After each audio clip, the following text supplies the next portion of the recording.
Hello and welcome. आप लोगों का बहुत बहुत स्वागत है इस वीडियो में। तो यहाँ पे हम लोग हिंदी ग्रामर के एक बहुत ही महत्वपूर्ण टॉपिक विराम चिन्ह के बारे में पढ़ने वाले हैं। यहाँ पे हम लोग विराम चिन्ह के बारे में पढ़ेंगे, परिभाषा क्या है, प्रकार कितने हैं, प्रयोग क्या है, उदाहरण के माध्यम से। तो बहुत अच्छे से मैं इस वीडियो में समझाने वाला हूँ। ये आपके बोर्ड एग्जाम में काम आएंगे। अगर आप किसी विषय के एंट्रेंस एग्जाम में तैयारी कर रहे हैं तो उसमें भी काम आएंगे। खास करके अगर आप CUET UG और PG के पेपर को दे रहे हैं और उसमें अगर हिंदी के लैंग्वेज पेपर को सॉल्व कर रहे हैं तो ये काफ़ी इंपॉर्टेंट होने वाला है टॉपिक आपके लिए। इससे रिलेटेड काफ़ी सारे क्वेश्चंस आपसे कॉम्पिटिटिव एग्जामिनेशंस में पूछे जाते हैं। यहाँ पे आपसे टीचिंग एग्जाम्स में भी काफ़ी सारे इस प्रकार के क्वेश्चंस देखे जाते हैं। तो यहाँ पे चलिए हम लोग शुरू करते हैं, विराम चिन्ह के बारे में इस वीडियो में पढ़ते हैं। चलिए, विराम चिन्ह, विराम शब्द का अर्थ है रुकना या ठहरना, यानी कि फुल स्टॉप हो जाना। वहाँ पे वाक्यों के बीच बीच में थोड़ी देर के लिए रुकने का संकेत करने वाले चिन्हों को विराम चिन्ह कहते हैं। हिंदी में प्रयोग किए जाने वाले प्रमुख विराम चिन्ह निम्नलिखित हैं। यहाँ पे हम लोग विराम चिन्ह के बारे में पढ़ रहे हैं। तो यह आप लोग देख सकते हैं स्क्रीन पे नाम चिन्ह। यहाँ पे पूर्ण विराम का चिन्ह ये है, अल्प विराम, अर्ध विराम, प्रश्नवाचक चिन्ह। आपके सामने सभी चिन्हों को मैंने लगा दिया, आप देख सकते हैं स्क्रीन पे। विस्मयवाचक चिन्ह, योजक या विभाजक, निर्देशन डैश, उद्धरण चिन्ह, विवरण चिन्ह, कोष्टक, कोष्टक आप लोग चिन्ह देख सकते हैं, हस्पद, त्रुटिपूरक, लाघव चिन्ह। तो इन सब से जो आपसे जो क्वेश्चन पूछे जाएंगे ये 12 टॉपिक्स में से किसी से भी पूछे जा सकते हैं। तो यहाँ पे हम लोग इसका जो विस्तृत वर्णन है उसके बारे में अब देखते हैं, एक एक फुल स्टॉप के बारे में, एक एक विराम चिन्ह के बारे में। तो यहाँ पे आप लोग देख सकते हैं पूर्ण विराम है। पूर्ण विराम का मतलब होता है वाक्य के अंत में लगाया जाता है। जब वाक्य पूरा हो जाता है तब इसका प्रयोग होता है। आप उदाहरण के माध्यम से देख सकते हैं, पंछी दाना चुग रहे हैं, सूर्योदय हो रहा है। यहाँ पे जो ये सेंटेंस है वो फुल स्टॉप हो रहा है और ये फुल स्टॉप का आपका निशान है। अल्प विराम, अल्प विराम का अर्थ होता है थोड़े सा विराम, मतलब कुछ समय के लिए रुकना। जब पूर्ण विराम से कम समय के लिए वाक्य के बीच में रुकना पड़े तो अल्प विराम चिन्ह का प्रयोग किया जाता है। उदाहरण के लिए भारत में गेहूँ, चना, बाजरा, मक्का आदि बहुत सी फसलें उगाई जाती हैं। अर्ध विराम, वाक्य लिखते या बोलते समय एक बड़े वाक्य में एक से अधिक छोटे वाक्यों को जोड़ने के लिए अर्धविराम का प्रयोग किया जाता है। जैसे निरंतर प्रयत्नशील रहो, रुकना कायरता है।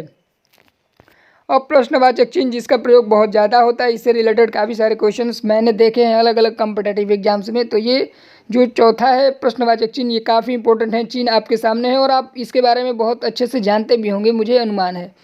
तो बातचीत के दौरान जब किसी से कोई बात पूछी जाती है अथवा कोई प्रश्न पूछा जाता है तब वाक्य के अंत में प्रश्नसूचक चिन्ह का प्रयोग किया जाता है। जैसे आपका क्या नाम है, तुमने क्या कहा है। अब विस्मयादि बोधक चिन्ह के बारे में देखते हैं। विस्मय, आश्चर्य, शोक, हर्ष आदि भावों को प्रकट करने वाले शब्दों को यहाँ पे इस चिन्ह का प्रयोग किया जाता है। जहाँ पे आश्चर्य होता है, शोक होता है, हर्ष होता है। जैसे यहाँ पे हम लोग उदाहरण के माध्यम से देखेंगे, हम यह मैच भी जीत गए, छी यहाँ कितनी गंदगी है, या इतनी गंदगी है, कुछ भी लिख सकते हैं यहाँ पे। योजक या विभाजक चिन्ह, तो यहाँ पे आप लोग इस तरीके का डैश का निशान देखे होंगे। दो शब्दों को जोड़ने के लिए इसका प्रयोग किया जाता है। जैसे छोटा बड़ा रात दिन। निर्देशक डैश चिन्ह, कोई भी निर्देश अथवा सूचना देने वाले वाक्य के बाद निर्देशक चिन्ह का प्रयोग किया जाता है। जैसे नेहा ने कहा मैं कल जाऊँगी या जाऊँगा, जो भी कहें। उद्धरण चिन्ह, उद्धरण चिन्ह का आप लोग प्रयोग देख सकते हैं। यहाँ पे चिन्ह है आपके स्क्रीन के सामने। उद्धरण चिन्ह दो प्रकार के होते हैं, एक हरे तथा दो हरे। एक हरे उदाहरण चिन्ह का प्रयोग किसी विशेष व्यक्ति, ग्रंथ, उपनाम आदि को प्रकट करने के लिए किया जाता है।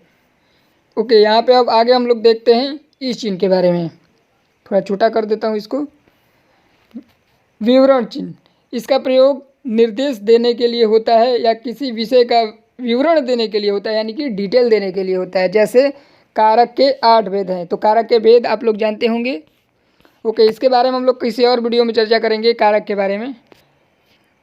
कोष्टक, वाक्य के बीच में आए शब्दों अथवा पदों का अर्थ स्पष्ट करने के लिए कोष्टक का प्रयोग किया जाता है। जैसे कालिदास, कालिदास के यहाँ पे जो प्रयोग किया जा रहा है वाक्य में, संस्कृत के महाकवि थे, इस वजह से कोष्ट में लिख दिया गया संस्कृत के महाकवि। अब यहाँ पे लिखा जाएगा, मान लीजिए एग्जाम्पल के लिए कुछ भी, विराट कोहली, महेंद्र सिंह धोनी, तो कोष्ट में लिखा जाएगा क्रिकेटर या भारत के पूर्व कप्तान, इस तरीके से। त्रुटिपूरक चिन्ह, हस्पद लिखते समय जब कोई अंश शेष रह जाता है तो इस चिन्ह को लगाकर उस शब्द के ऊपर लिख दिया जाता है। जैसे बगीचे में फूल खिलते हैं, इस तरीके का चिन्ह आप लोग देखे होंगे। मैंने तुमने पहले ही कह दिया था। लाघव चिन्ह के बारे में पढ़ते हैं, इसके बारे में भी मैंने बहुत सारे कॉम्पिटेटिव एग्जाम्स में क्वेश्चन देखे हैं और ये भी बहुत इंपॉर्टेंट होने वाला है आपके लिए। किसी बड़े अंश का संक्षिप्त रूप लिखने के लिए इस चिन्ह का प्रयोग किया जाता है। जैसे member of parliament, MP, doctor, doctor अर्जित अवकाश, आगे भी। तो यहाँ पे हम लोगों ने देखा विराम चिन्ह के बारे में, उदाहरण, इसके कितने भेद हैं और सभी का मैंने इस छोटे से वीडियो में आपको डिटेल से समझाने का प्रयास किया। आप अगर मेरे चैनल के हिंदी प्लेलिस्ट में जाएंगे तो आपको काफ़ी सारे इंपॉर्टेंट हिंदी ग्रामर से रिलेटेड टॉपिक मिलेंगे और आगे भी मैं इस टॉपिक से रिलेटेड वीडियोस डालते रहूँगा। मैं अलग अलग सब्जेक्ट का भी वीडियो डालता हूँ, जैसे आप लोग इकोनॉमिक्स का भी वीडियो देख सकते हैं, मैं उसका भी वीडियो अपलोड करने वाला हूँ। ये काफ़ी इंपॉर्टेंट है आपके एग्जाम्स के लिए। जैसा कि आपको मेरे चैनल के नाम से पता होगा कि मेरे चैनल का नाम हेल्पर CUET प्रिपरेशन है, तो मैं मेनली जो फोकस करता हूँ CUET पे ही करता हूँ और उसके अनुसार ही यहाँ पे आपको वीडियोस देखने को मिलते हैं। तो CUET से रिलेटेड जो भी अपडेट होता है वो भी इस चैनल पे दी जाती है। सो प्लीज़ इस चैनल को सब्सक्राइब कर लीजिए। इस वीडियो में बस इतना ही। वीडियो में अंत तक बने रहने के लिए आप सभी का दिल से धन्यवाद। Thank you.